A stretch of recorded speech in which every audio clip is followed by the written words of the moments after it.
Joining us now in the studio is Taiwan's Digital Minister Audrey Tang. Thank you so much for joining us today. Hello, really nice to be here. Now, Taiwan has been one of the most successful countries in the world in containing COVID-19. We've had less than 460 cases, 7 deaths.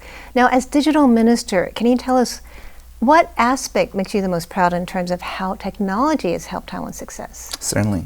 In Taiwan, we believe in digital social innovation, which is bringing technology to where people are, instead of asking people to conform to government technologies. And so I'm the most proud of the 3 pillars: fast, fair, and fun, that we have been working with the society, not just for the society.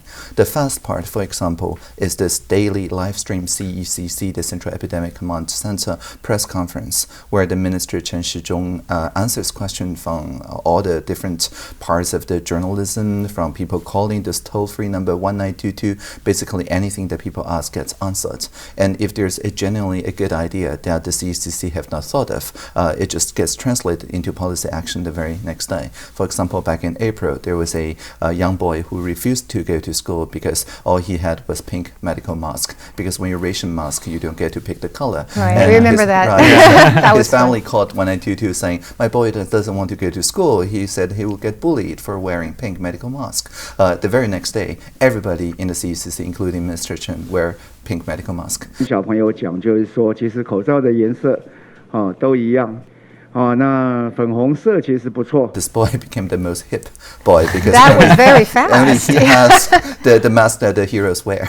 And so this very fast response, I think, is one of the key of success. And fast is not just one way, like broadcasting every day, but also listening every day to take new ideas from the civil society.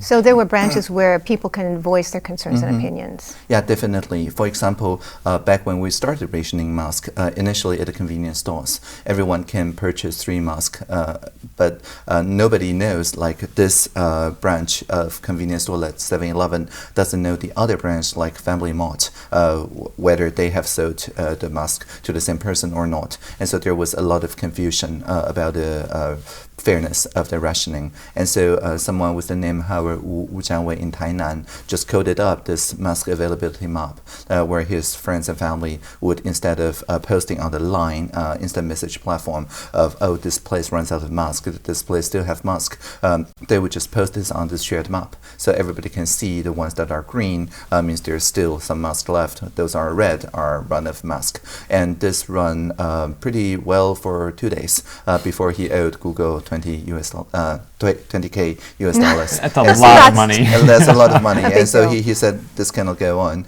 And so he just posted online asking for help on the GovZero G0V movement, which is a bunch of like several thousands of civic hackers, people working on alternate versions of public services, asking how this would work better. And one of the people that contributed to his bill was me. And so I just took his idea and presented to the Prime Minister, to Premier Su Zhenchang, saying that we really ought to support these young innovation people, because this is obviously a better way to visualize the availability of medical masks. So when we introduced the mask rationing, where you can take your national health insurance card to a nearby pharmacy to collect your allotted quota, and that's for an adult like me, it's currently 9 per 2 weeks, and for our children it's 10 per 2 weeks. You don't get to pick the color.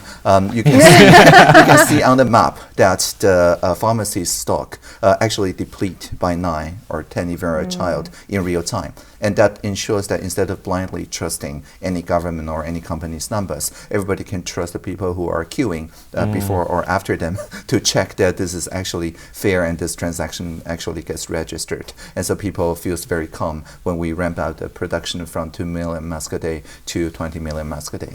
It's really impressive. I mean, when you think about all of the technical solutions or digital solutions that you and your team and also, average citizens have come up with to deal with this pandemic, I mean, it's really mind-boggling, the number of solutions. Is there one particular solution to a problem that you've seen here in Taiwan during the pandemic that you're most proud of? Yeah, so definitely, and that's the fun part, right? I talk about fast and fair. The fun part is this idea called humor over rumor. And this is not intuitive at all, so I have to explain a little bit deeper. The idea of a infodemic that happens around the same time as the pandemic is now getting traction, right? People, even in places where the pandemic is relatively contained, still see a lot of infodemic online. Is that like fake news then? Disinformation. Disinformation, right. Okay. So people who intentionally or not, but mostly intentionally, share some stories that are not true and that causes public harm. For example, at one time we had a conspiracy theory that says, oh, because we're ramping up the mass productions tenfold, it's the same materials, and I quote, as tissue paper, so we will soon run out of the tissue papers. Please go out and buy as much as you would, and unquote. And this is, of course, is not true. We all know that the tissue papers are made out of South American materials, and that the medical masks are from local PP materials, but it's not common knowledge. And so the conspiracy theory, which travels on outrage, really went viral. Maybe it has a R value of 3, like every hour, one person on average will spread to 3 other people. And they'll share it themselves. And they'll share among themselves. And the idea of humor over rumor is that 2 hours at most after each trending rumor, we have to push out a social media campaign done by professional comedians that are really funny about the same topic. And so on this particular topic, we pushed out a meme. The premier, Su Zhenchang, shows his backside, wiggling his bottom a little bit. I remember Yeah, that. that's That was very in cute. very large font. Each of us only have one pair of buttocks. And it's a wordplay because buttocks is a homonym to stockpiling, 囤, in Mandarin. Oh, Yeah. that's Right, so it says that 无论你再怎么会囤，我们都只有一粒卡层. So stockpiling doesn't help. And then with the table that says it's a different materials and so on. And it went very viral, maybe have an R value of 5. Wow, And yeah. so people who have laughed about this, as you just did, is literally incapable of feeling outrage about the same thing.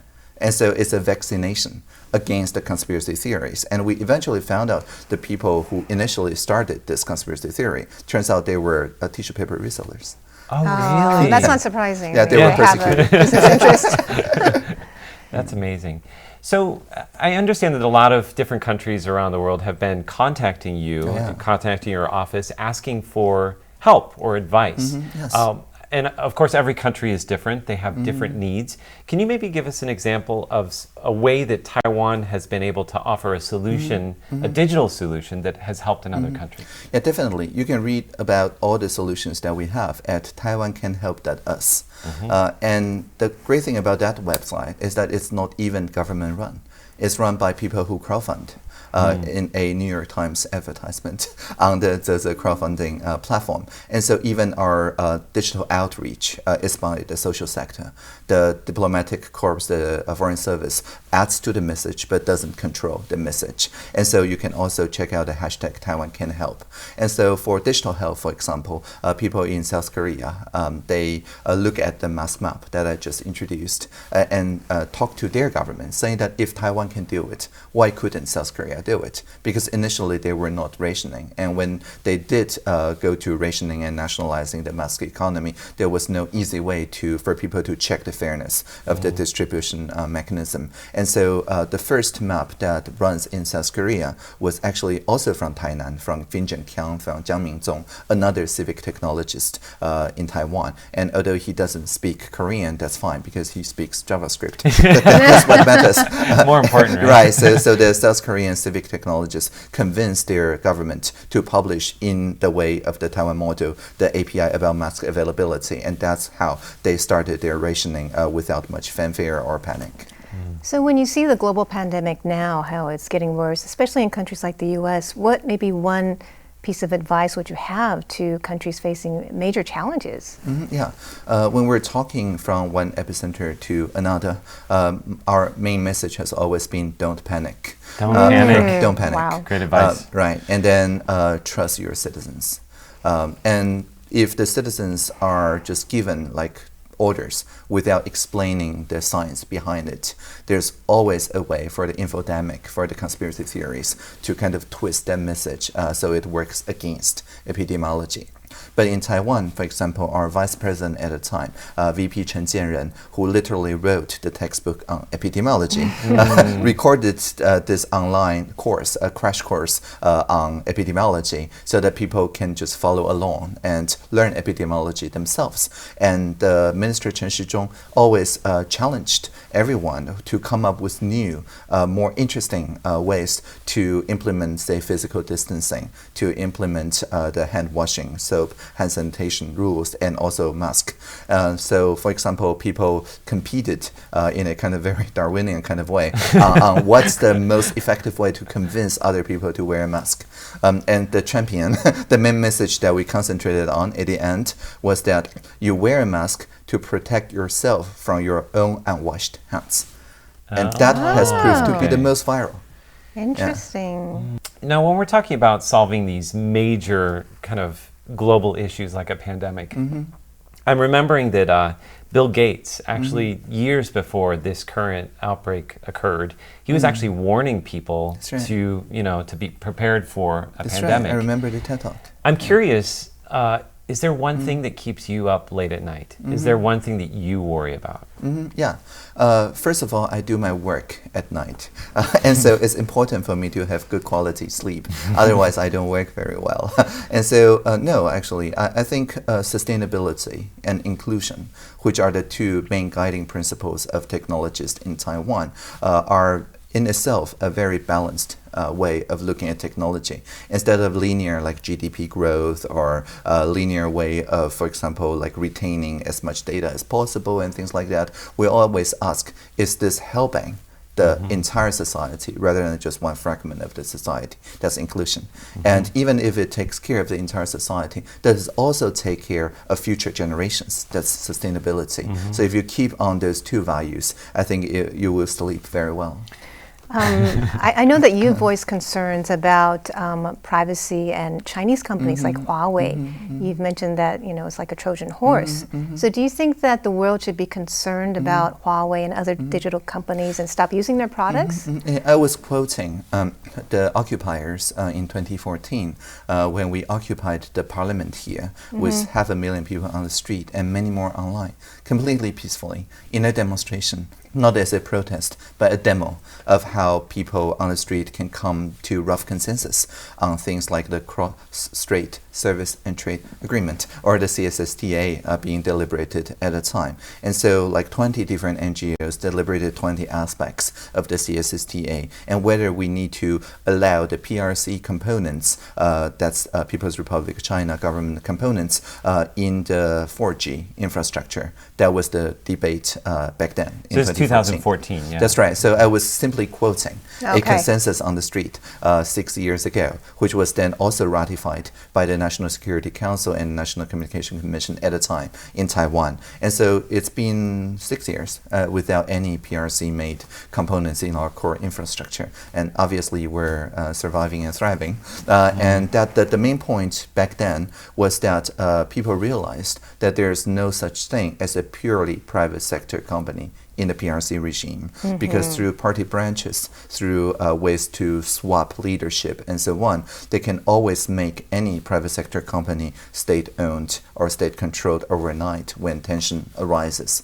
And so even though the previous versions of the software or firmware or hardware is cybersecurity checked, you will have to do that again and again whenever a update occurs. And so that is the systemic risk assessment that says if we have to keep doing this, the total cost of ownership will be far higher than vendors from liberal democracies. And so that's why we made this collective decision to ban PRC components from the 4G networks. That was 6 years ago. What about average citizens and using, like, for example, a cell phone or an air purifier that's connected to your home internet? What about things like that are made in China? Yeah, I think you really need to look at the threat profile yourself. And there are guidelines from our Department of Cybersecurity on how connected it is. If it is connected to the public internet and it connects to a larger system like home appliances and things like that, then there is a case to worry, of course. If it works entirely in airplane mode, that is to say it has no transmitting capabilities and it doesn't hook to any control centers of your appliances, then it's of less risk. So one need to make that assessment, and the NCC as well as the Department of Cybersecurity helps to look at those Internet of Things profiles and publish their recommendations. For specific devices? That's right, for a specific category of devices. For example, the IP cams are considered higher risk for obvious reasons. Yeah. We were also talking a little bit earlier about some of the solutions that Taiwan has come up for dealing with the pandemic that also involve privacy or personal information. For example, Taiwan has an excellent system of monitoring people who are in quarantine. Oh yeah, the digital fence. The digital fence. Also, even simple things like when you enter a venue, you have to leave your phone number and your information. Should we be concerned just about your phone number, not any other information? Your name and phone number? Yeah, but and people, your face. Yeah, and pseudonym is allowed though. Oh, good. Yeah, so good it's just your contact number, and they check name. that they can actually reach you. Contact you in the case of a spread. That's right. So should we be concerned about government surveillance or this sort of information being used after the pandemic? Yeah, definitely. You should be very concerned. And that's because we're a liberal democracy. Everything we do is within the constitutional limit. Taiwan has never declared a lockdown or an emergency situation, meaning that every single thing we do need to be pre-authorized by the members of the parliament and indeed by everyone, right? And so I think the digital fence, for example, at one point it has 91% of support from a popular poll. That means 9% of people were not feeling very easy or comfortable with it. And so the Department of Cybersecurity, who is in charge of implementing the digital fence, went to the parliament and do a full explanation of how it does not collect any new data. It is the cell phone signal strength that is already being measured by your nearby cell phone towers. And the 3 nearby towers, if you triangulate, that is to say, draw 3 circles, it can know your cell phone's position, but not very sharply, like within 50 meter radius in urban areas. And it's only when the phone breaks out of that perimeter, it sends an automated SMS, which Taiwanese people already understand how it works because we've been receiving earthquake warnings and flood warnings when there's a heavy rain or typhoon. Automatically, it's a geofenced broadcasting device. And so there's a saying, right? Anything that's around when I'm born is human nature, and anything that's introduced afterward is technology. And so just like that, we were explaining that the digital fence really is just repurposing the tools that we have made before the pandemic. It's not a novel data collection. There's no new data being collected. And of course, after the 14 or 28 days of the quarantine period, all the data is removed from this special original purpose use. And so that's very important. And after this explanation, the popular poll of the CECC measures, I think, increased to 94%. But we still thank the other 6% because they keep us honest. So moving forward, we should continue to watch what the government does. Definitely. What should we watch? And also like the real name thing. And that was actually one of the... Can we explain that? So you say we don't need to use our real name for the real name registration? No, you can leave a pseudonym. You can leave a pseudonym. All they care is that within the next 14 days, up to 28 days, if there's anything that they need to contact you for contact tracing purposes, that they can reach you. After which, there really is no constitutional approved purpose for them to keep the data. And so if you write on a piece of paper, they would have to shred the paper. Like they cannot transmit that numbers anywhere. And that's how we enlist the likes of intimate bars and nightclubs into this regime, right? Back when there was the first confirmed case, initially on the first day, the contact tracers asked her, and she said, I'm just staying at home, I don't go out with friends, I'm a very simple lifestyle. And the very next day, the next interview, did she reveal that she's actually a professional working as a waitress in an intimate bar. And she was initially reluctant because she does not want to compromise the privacy of her clients, right? And so, and then Mr. Chen Shizhong did something remarkable. He did not impose like threatening to put people in prison. There's no like criminal penalty. He doesn't even threat to put astronomical fine or anything. He simply challenged the internet bars and dancing clubs to come up with a way to contact the patrons in case of outbreak and keep the physical distance. So it's the trust you were talking about earlier. Exactly. Yeah. And then, of course, people started looking at him funny, saying like, isn't the entire point of going to these places to break the physical distance? Probably. And so these bars and nightclubs did close for a while. But then they started doing innovation, and they introduced this cap that you can wear with the plastic shielding so that you can still see each other but not kiss each other and drink liquor in these places. And then they discovered that if they check that your phone number can reach you upon your entry, but you only enter your phone number and a pseudonym only, and people are much more willing to go with that flow. And so now they have physical distancing and contact numbers both ready, and they shredded, of course, after 4 weeks. They reopen. They talk to the municipality offices, and they're allowed to reopen. You had mentioned something really important is trusting the citizens. Now, what about societies like the U.S. where people are protesting the use of masks? How would you, what kind of advice would you give a country with so many different messages and ideas? Yeah, my main message is wear a mask to protect yourself from your own unwashed hands.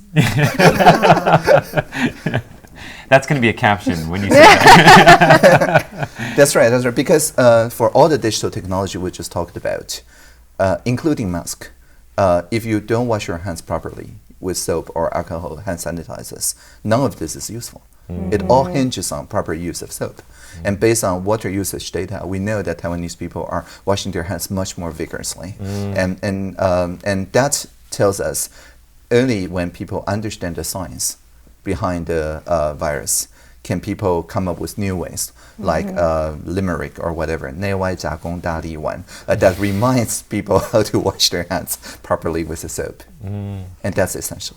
Minister Tang, one of the things that are very fascinating and impressive about you is how you've learned all the things that you learn, and you learned them on your own. You're an autodidact, and you know, I know that when you were young, as a junior high school student, you quit school and began learning on your own. With the full blessing of the head of school. Which is, really? Yeah, well, they knew you're very intelligent and a genius, and you also had your challenges as a young kid with health issues or bullying. What kind of advice would you give to young people who may not enjoy the traditional school setting, but can want to learn on their own? Well, in Taiwan, that's legal now, right? Back when I dropped out of junior high school, it was civil disobedience. But right after that, we have the 3 laws pertaining to experimental education. And now, whether you want to learn on your own, that's homeschooling, learn in an institution, or learn as a group of families who learn together. And these are all legal now. Up to 10% of students in Taiwan can enroll in this kind of experimentational education. And also starting last year, we also introduced the new K-12 curriculum, which challenges each school to come up there with their own problem-based learning curriculum so that they can work with the local community builders, community colleges, and universities with social responsibility programs and so on to design their curriculum, basically making sure that children only pick the classes that are motivating to them instead of a one-size-fits-all curriculum, as was the case before. And so whether it's experiments within institution or experiments outside of the institution, it's a spectrum. And so I would encourage people to look to like shared projects like the OpenStreetMap, which is people making a map together, or Wikipedia, people working on an encyclopedia together, and so on, and join such groups which all have their own meetups, their local community groups, and so on, so that you can win at the starting line. That's the thing that we say in Taiwan, right? You want to win at the starting point, so you just find your own direction and race on your own track, and then you win on the starting point because nobody else is running toward that direction. And then you will meet other people who start from different points but care about the same issue. If you were to meet your younger self and be able to speak directly to the younger Audrey Tang, what would you say to that child? Sure. I would say there is a crack in everything, and that's how the light gets in. Oh, that's beautiful. That's great. I've also read that you have some regimens to keep your mind mentally sharp. I mean, it's amazing talking with you and listening to you talk. Do you have any, self-care regimens to keep yourself calm and mentally sharp? Sure. I walk 15 minutes to work, and I walk back. And I think walking and not checking my phone while walking. I heard you don't use a phone. You don't use a smartphone. You don't have one with you today? I don't. I really don't. And of course, during business hours, I do have a portable 5G device. And anyway, it's an LG V60 Thank you. But anyway, and it's like a small laptop, like in cabinet meetings. I can just place it on the table and start typing. And so it's a kind of mini foldable computer. And the point here I'm trying to make is that although I do have smartphones, I leave it in the office. And so when I'm working, I keep the phone. But when I'm walking back home, when I'm walking toward the social innovation lab where I work, I don't have a phone with me. And when, for example, when I'm out hiking, I have to keep a phone, of course, for emergency contact and things like that. But then I used this Nokia flip phone. That is a feature phone that doesn't have a touch screen, that runs KaiOS, which is Firefox code base, and it's really good because without a touch screen, there's no way that you could get addicted to the phone. It's only there when you need it. I feel like you're talking directly to me. Have you ever had a smartphone? Yeah, I just mentioned that I have this foldable LG that thing. Counts as, which is a smartphone because it's a smartphone with a case that's a dual monitor. But you can also pick the smartphone out as a phone. But never had to deal with any sort of addiction to a phone or social media or anything like that? That's exactly right. Because for example, I check Twitter too, but on a dedicated computer, which is not connected to the intranet. And then only 5 minutes every half an hour. That's called the Pomodoro method. Do you set an alarm? I set an a internal alarm. Wow. Okay. Like I work for 25 hours, so when it's like 5 to the clock or 5 to half the clock. 25 minutes. Yeah. That's right. Okay. And then those remaining 5 minutes are the social media time. It's great how you manage your technology so well and keep a distance from it. And I also heard that you get a full night's sleep. You make sure that you sleep a certain amount of hours. Is that right? That's right. Yeah. So if I'm doing my job well and there's no especially difficult problem to solve, I sleep like 7.5 or 8 hours a night. But if I do have to build common values out of very different positions, then I'll have to work longer. That is to say, sleep longer. So I might have to sleep 9 hours, like putting extra 1 hour in just to come up with a innovative solution. So you work while you're sleeping. That's right. How do you train yourself to do that? That's really fascinating. Right. So it's very easy, actually. I just read the materials immediately before going to sleep. And I read without sounding them in my head and without passing judgments. So it's like a scanner. You just scan it. You read it on a computer or? It could be paper, but I also have this iPad. Which is technically a touch screen, but only touch it using Apple Pencil. So again, no like touchscreen addiction. Right.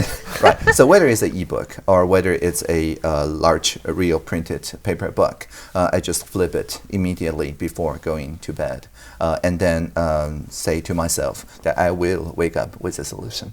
And then I sleep however long it takes. If it's really difficult, I may have to sleep for 10 hours. That's the longest. And then wake up with a solution. I think I'm going to have to try that tonight. That sounds amazing. That's right. So. Now, Minister Tang, you're one of the most recognizable government ministers here in Taiwan. We've seen, you in a Vogue shoot, photo shoot. You're an almost iconic figure. In fact, we have these little Look at this fan art we have. That's right. Origami robots. fan arts of Minister Tang here. I'm curious to know, how do you interact with your public persona? Is this something that the the younger version of Audrey Tang would have been surprised by? Not at all. I mean, I publish in Creative Commons everything that I do anyway before going into the cabinet. And after going into the cabinet, because it's supposedly public domain, right? It's public work, public service. So I also publish under Creative Commons all the interviews and actually transcript or video of all the meetings that I chair. It's called Radical Transparency. The initial idea is that it makes journalism easier, especially investigative journalism, because you don't have to get a scoop. You can work with this entire context. But then something weird happens. People who work on hip-hop songs, rappers, started taking those interviews as samples and then putting it into their songs. Really? Like there's a Japanese band called Dos Monos that just remixes my interview and into this very popular rap song. Where is the civic sector? Where is the social sector? Say very clearly that we're the civic sector, we're the social sector approach. And I'm like, yeah, I didn't have that in mind when I published the interview video, but I guess that works, right? So for me, I don't over-identify with what people recreate or remix. I think it's just like a Da Vinci painting Mona Lisa, right? The Mona Lisa is the name of the artwork, but I'm not identifying with that figure. So you would see your public persona as being part of the public domain? That's right, that's right. Okay. Exactly. What would the child version of you have thought about the person you are today? Well, I think it would be very interesting, right? It's a lot of fun. And when I was a child, I worked with the internet community, specifically the Gutenberg project, which are scans of those out of copyright Creative Commons. Well, at that time, it's not called Creative Commons, but it was in the Commons. And so people digitized those out of copyright works, and that formed my Bildung, my young learning, right? So when I dropped out of junior high school, these are the most immediately accessible material for me to read. And incidentally, they were all written before the First World War, because things written during or after the First World War were still under copyright back then. So my public domain works are very optimistic, and that shaped my main character. Right, I'm very optimistic about technology, about how democracy could work, and so on, which is a very rare condition nowadays. That's true. Right. You're still optimistic. I'm still optimistic. I'm hopelessly optimistic because my Bildung, my main reading when I was a 15-year is primarily things written before the First World War. That's wonderful. You're also very calm in face of all the different stresses and interviews. How do you keep yourself so calm and collected? And as I said, I'm just enjoying myself during daytime. I do my real work, stressful work. At night when you're sleeping. Exactly, when I'm sleeping. Yeah, so that's why I feel so calm and collected, because I'm just enjoying myself now. So we've been having such a great time with you, and it's been great to speak with our Digital Minister, Audrey Tang, telling us a lot of secrets about her life and what Taiwan's been doing with COVID-19. Thank you for tuning in.